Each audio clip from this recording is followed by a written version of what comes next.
Ads లేకుండా latest episodes చూడండి.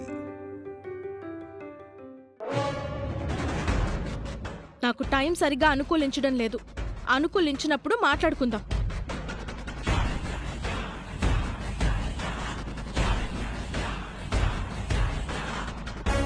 మామూలుది కాదు, నివురు కప్పిన నిప్పు.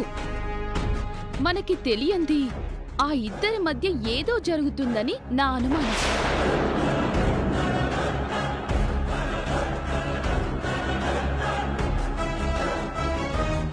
నా గురించి తప్ప అందరి గురించి మాట్లాడుకుంటారు.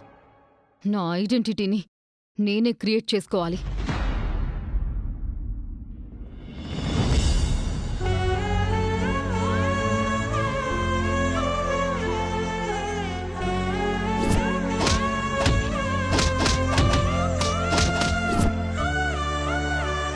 జరిగిన విషయం శ్రీకర్ గారితో చెప్పానంటే నిహారికను 5 నిమిషాలు కూడా ఇంట్లో ఉండనివ్వరు. నిహారిక గురించి మొత్తం చెప్పేసి తను అసలు రూపం బయట పెడతారు. అలా చేయడం వలన నాకు మంచి జరుగుతుంది. కానీ నాకు నిహారికకు మధ్య ఉన్న కండిషన్ ప్రకారం రౌడీలతో నాపై హత్య ప్రయత్నం చేయించిన విషయం గురించి శ్రీకర్ గారికి కూడా చెప్పకూడదు. అవని,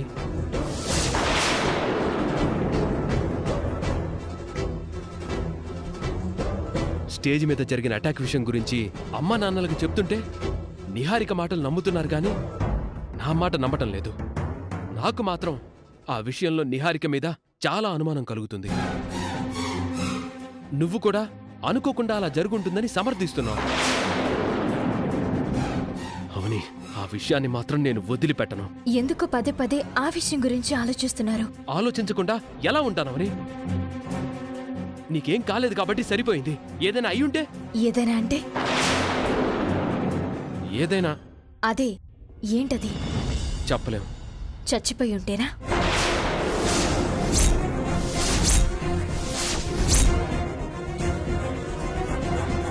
అలాంటి పిచ్చి మాటలు మాట్లాడుకో. ఆ ఊహ కూడా నేను భరించలేను. ఇంకెప్పుడు ఆ మాట అనొద్దు. నేనంటే అంత ఇష్టమా? ప్రాణం.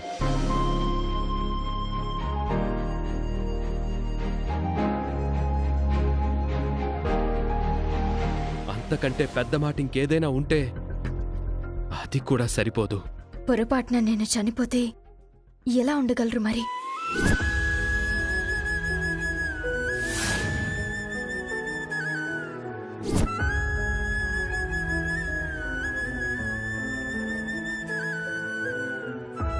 నీకేదైనా అయితే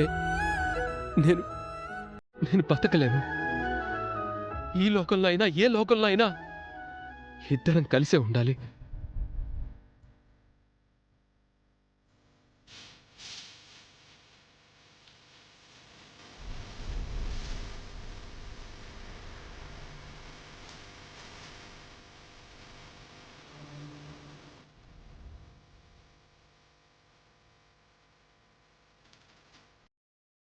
ఏమండి, ఎవరైనా చూస్తారు?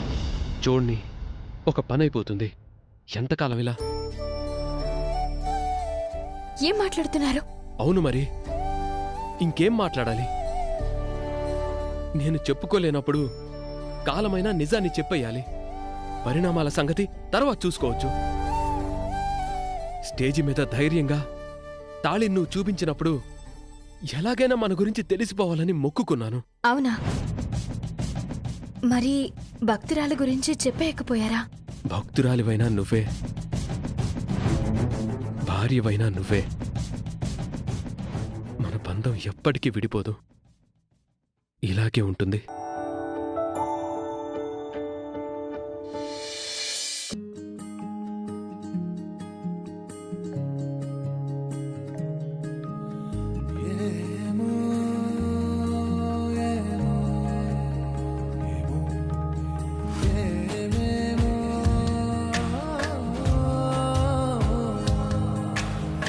ఏమో ఏమో ఏమో ఏమో ఏమీ తెలియని మాయేమో, ఏమో ఏమో ప్రేమేనే ఏమో.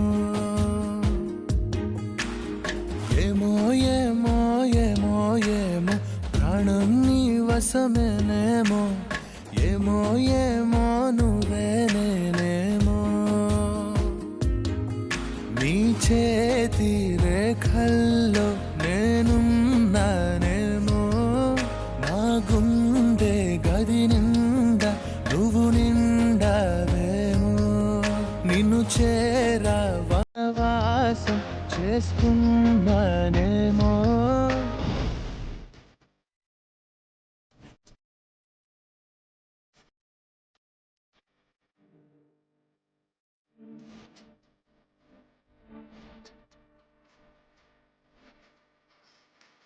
సౌమ్య, పిన్ని అమ్మేది అడుగుతుంది నిన్నే. మాట్లాడవేంటి? అమ్మ ఇంట్లో ఉంది పిన్ని. ఇంట్లో ఉండడమేంటి? రోజు స్కూల్ నుంచి అమ్మే కదా నిన్ను తీసుకెళ్లేది. మరి ఈ రోజు ఒక్కదానివే వెళ్తున్నావేంటి? నేను వచ్చేస్తానులే అమ్మా, నువ్వు రావద్దులే అని చెప్పాను, అందుకే అమ్మ రాలేదు. సరే పిన్ని, నేను వెళ్తాను, బాయ్.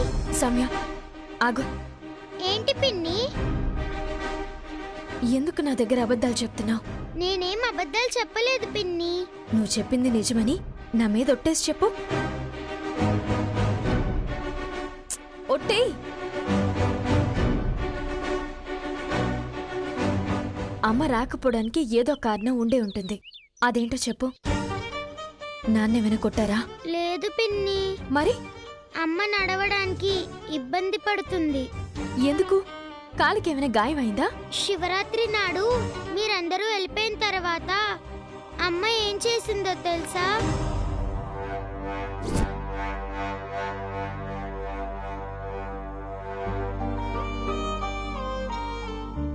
స్వామి, మా తల్లిదండ్రులు చనిపోయిన తర్వాత నేను అమ్మలా మారి నా చెల్లెల్ని కూతుర్లా చూసుకుందామనుకున్నాను.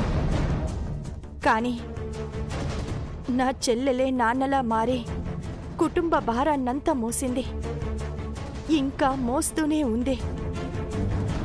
చిన్నతనం నుంచి తనకి అన్ని కష్టాలే. శ్రీకర్ని చేసుకున్న తర్వాత తన బాధలు తీరిపోతాయనుకున్నాను. ఆ ఇంట్లో కూడా నరకం అనుభవించక తప్పడం లేదు. నా చెల్లెలి గురించి ఆ ఇంట్లో అందరికీ తెలిసేలా చెయ్యి. వాళ్ళందరూ ఆదరించేలా ఆశీర్వదించు. నా చెల్లెలి కాపురాన్ని నిలబెట్టు. ఒక అక్కగా తన కాపురం నిలబడడం కోసం నా వంతుగా నేను చెయ్యాల్సింది చేస్తాను.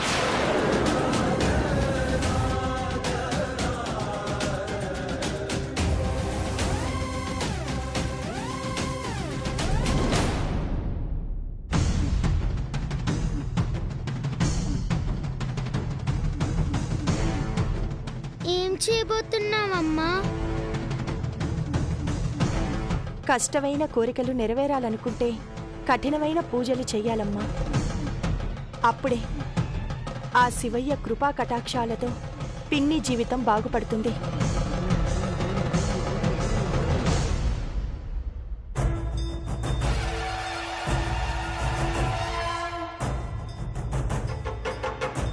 ఓం నమః శివాయ.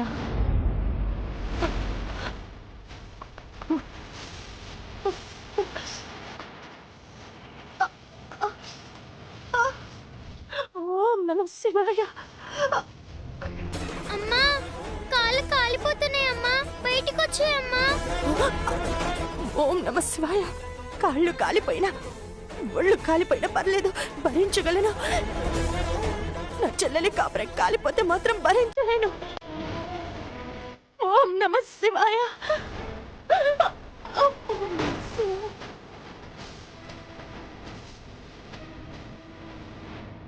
ఓం నమః శివాయ. ఓం నమః శివాయ.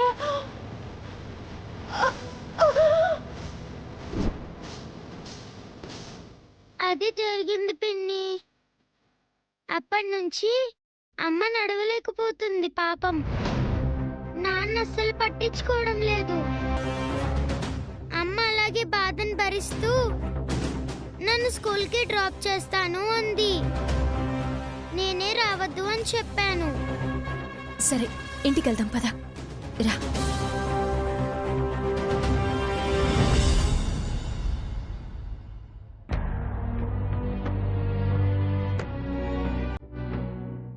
ఆ రూమ్ లో పడుకుంది పిన్ని.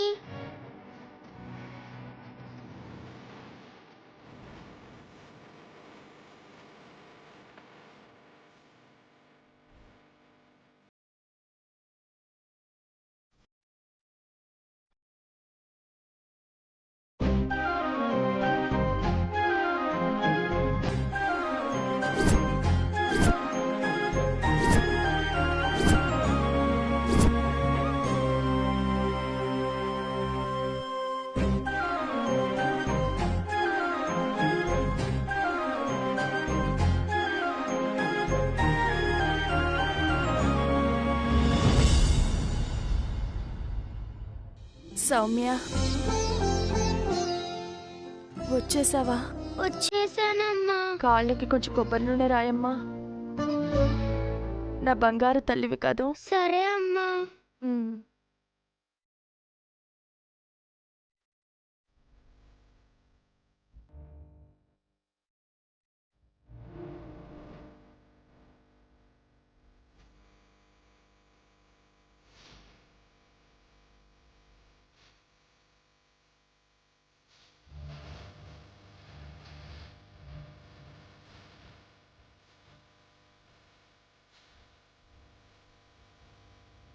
నీ చిట్టి చిట్టి చేతులతో రాస్తుంటే చాలా హాయిగా ఉంది తల్లి.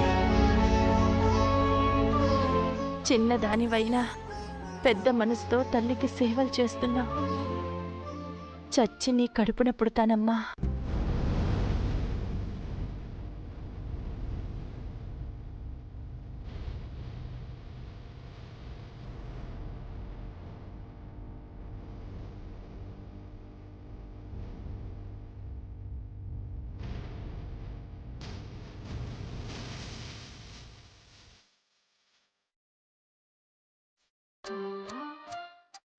ఇక చాలే అమ్మా.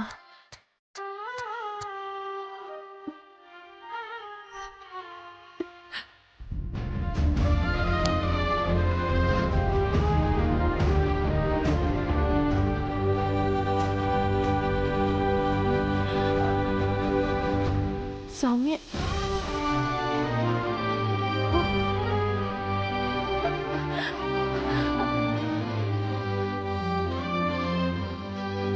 అవని నువ్వా? అసలు ఎప్పుడొచ్చా? నువ్వెందుకు రాసావు అవని? ఏం పనులివి? సౌమ్య, పిన్ వచ్చిందని చెప్పాలి కదా నువ్వు. దిగద్దు, డ్రెస్ తీసుకో. నాకేం కాలేదులే అవని. జరిగిందంతా సౌమ్య చెప్పింది. అసలు దీని నోట్లో నువ్వు గింజ కూడా దాగదు. చెప్పొద్దని చెప్పాను కదా. పిన్నికి అనుమానం వచ్చి ఒట్టు వేయమంది. అందుకే చెప్పానమ్మా. గొప్ప పని చేసావులే. ఎందుకు ఇలా చేసావక్క? నీ జీవితం గురించి మొక్కులు మొక్కడం, పూజలు చెయ్యడం నాకు మామూలే కదా. కాకపోతే ఇంతకు ముందు కఠినమైన దీక్షలు చేసేదాన్ని. ఇప్పుడు నిప్పుల గుండం మీద నడిచాను, అంతే తేడా. నువ్విలా చేసినంత మాత్రాన్న నా బతుకు వెంటనే బాగుపడిపోతుందా? లేదంటే మా ఇంట్లో మా గురించి నిజం వెంటనే తెలిసిపోతుందా చెప్పు? అనవసరంగా గాయాలు చేసుకోవడం తప్ప. మన మనసులకైన గాయాలతో పోల్చుకుంటే ఇలాంటి గాయాలెంత? చూడవని, నిజాలు తొందరగా బయటపడొచ్చు, పడకపోవచ్చు. మనం కోరే కోరికలు తొందరగా నెరవేరొచ్చు, నెరవేరకపోవచ్చు. కానీ మనలాంటి అభాగ్యులకు దేవుని మీద ఒక నమ్మకం, ఆశ అయితే ఉంటుంది కదా. అందుకే నిప్పులు గుండంపై నడిచి నా చెల్లెలి కాపురంలో ఎవ్వరూ నిప్పులు పొయ్యకూడదని మొక్కుకున్నాను.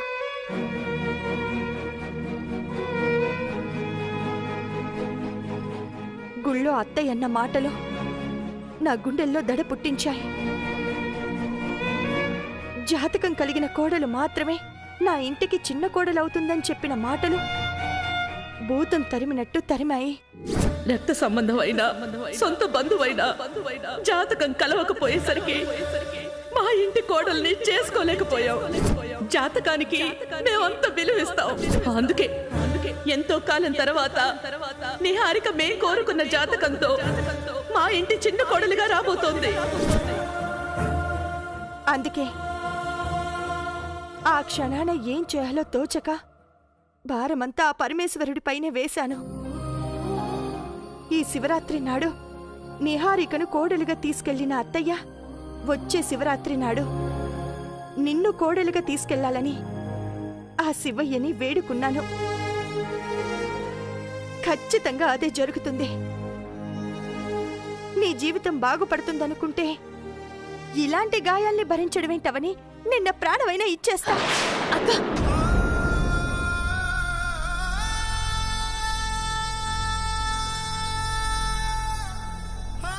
ఏడవకు.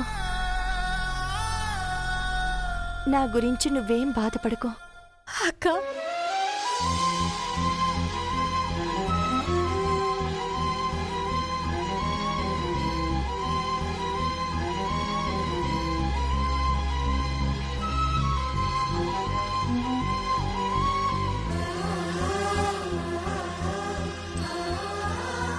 మందులేం కొనలేదా? మందులు తెమ్మని మీ బావకి 100 రూపాయలు ఇచ్చాను. మందు కొనుక్కుంటాడు కానీ మందులు తీసుకురాడు. నేను వెళ్ళి తీసుకొస్తానుండు. ఏం వద్దావని? అక్క, నువ్వింకేం మాట్లాడుకో, నేనిప్పుడే వస్తానుండు. అవని సౌమ్య చూసుకో.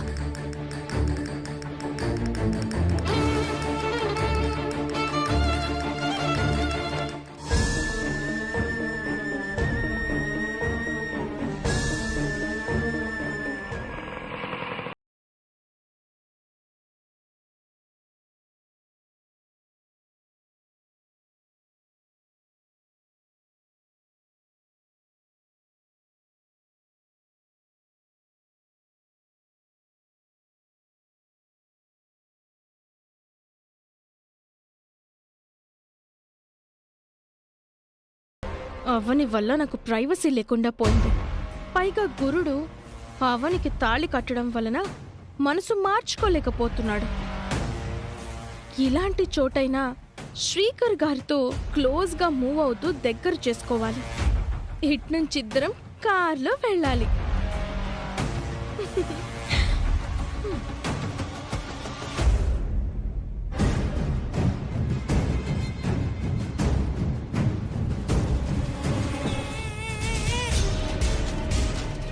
Excuse me. చెప్పండి మేడం. శ్రీకర్ గారిని కలవాలి. ఎందుకు మేడం? చెప్తే గాని కలవడానికి పర్మిషన్ లేదా ఏంటి? అలాంటిదేం లేదు మేడం. క్యాబిన్లో ఉన్నారు, వెళ్ళండి.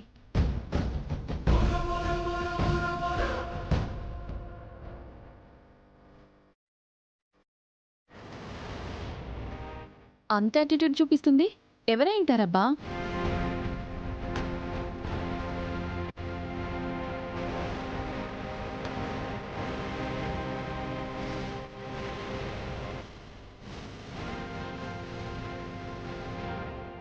హాయ్.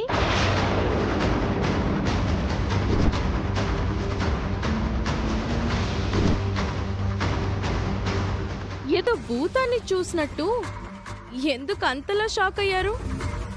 ఎందుకొచ్చావు? రాకూడదా ఏంటి?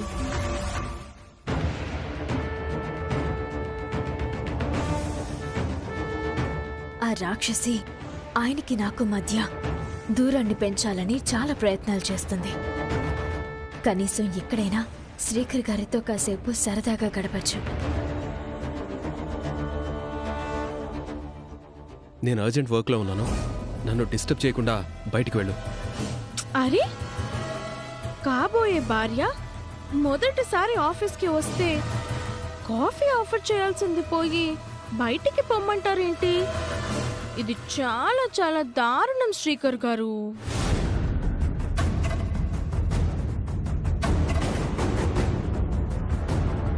అవని గారు, హాయ్ అవని గారు.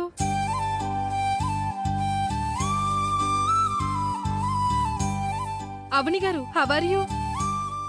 నేను బాగున్నానండి. మళ్ళీ అపాయింట్ అవుతున్నారా? లేదు, క్యాషువల్గా శ్రీకర్ గారిని కలవడానికి వచ్చాను. Excuse me. ఆల్రెడీ ఒక అమ్మాయి వెళ్ళింది, ఇప్పుడు అవని వెళ్తుంది. లోపల ఏం జరగబోతుందో ఏంటో. ఏదో తేడాగానే ఉంది. శ్రీకర్ గారు, మీరు అవనిని సపోర్ట్ చేస్తూ ఉండడం నాకేం నచ్చడం లేదు. ఆ అవనితో కొంచెం డిస్టెన్స్ మెయింటైన్ చేయండి ప్లీజ్. ఏయ్, ఎందుకు దగ్గరగా వస్తున్నావు? దయచేసి అక్కడ కూర్చో, ఎవరైనా చూస్తే బాగుండదు.